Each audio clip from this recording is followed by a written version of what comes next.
बिस्मिल्लाहिर्रहमानिर्रहीम। इस लेक्चर में हम फोर्स की डायमेंशंस फाइंड करने जा रहे हैं। किसी भी डिराइव्ड क्वांटिटी की डायमेंशन मालूम करने का तरीका ये है कि उस डिराइव्ड क्वांटिटी को डिटेल से देखें कि वो किन बेस क्वांटिटीज़ पर डिपेंड करती है, तो वहाँ से फिर हम उस डिराइव्ड क्वांटिटी की डायमेंशन लिख सकते हैं। अभी मैं सॉल्व करता हूँ, आप इस केस में देख सकते हैं। फोर्स की डायमेंशन निकालनी है तो हम फोर्स के लिए फॉर्मूला लिखेंगे। हम जानते हैं force can be written as F is equal to ma, और मैं इसको फर्दर ऐसे लिख सकता हूँ, फोर्स इज इक्वल टू, ये क्वांटिटी है मैस और दूसरी क्वांटिटी है एक्सेलरेशन।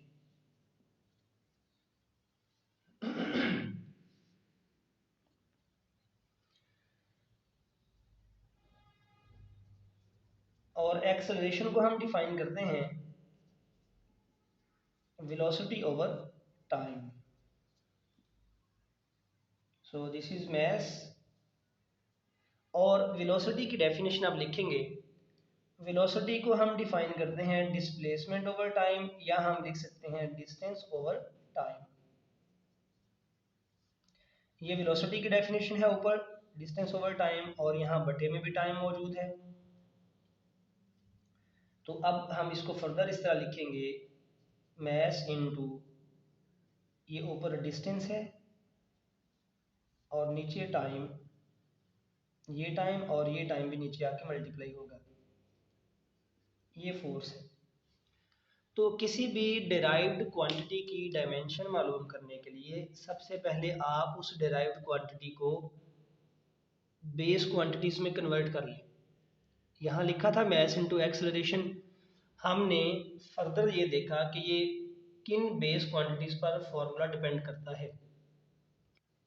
तो अब ये फोर्स का फॉर्मूला है। मैं फोर्स की डायमेंशंस निकालना चाहूँ तो मैं इसके लिए लिखूँगा,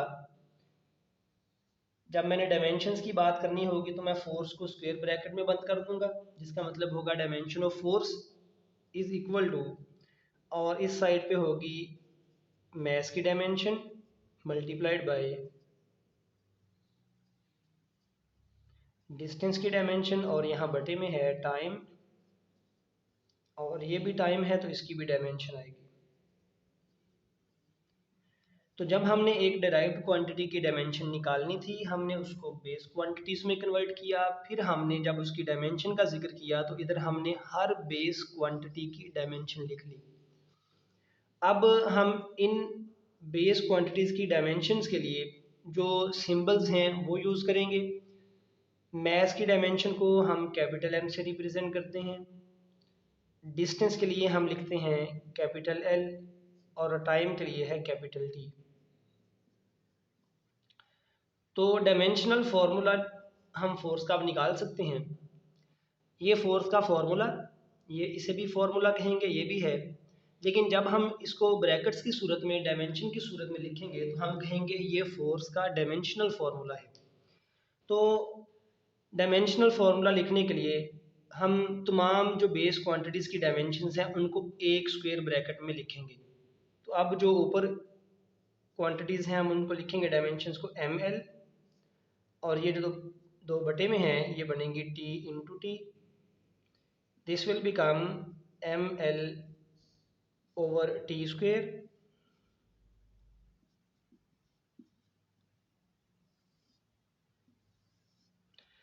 और यहाँ से फर्दर हम लिखेंगे dimension of force is equal to ml, ये बटे में टी स्क्वेयर है, ऊपर आके इसकी पावर माइनस हो जाएगी, और जब हम इनको कंबाइन करके एक ब्रैकेट में लिखेंगे this will become mlt minus 2।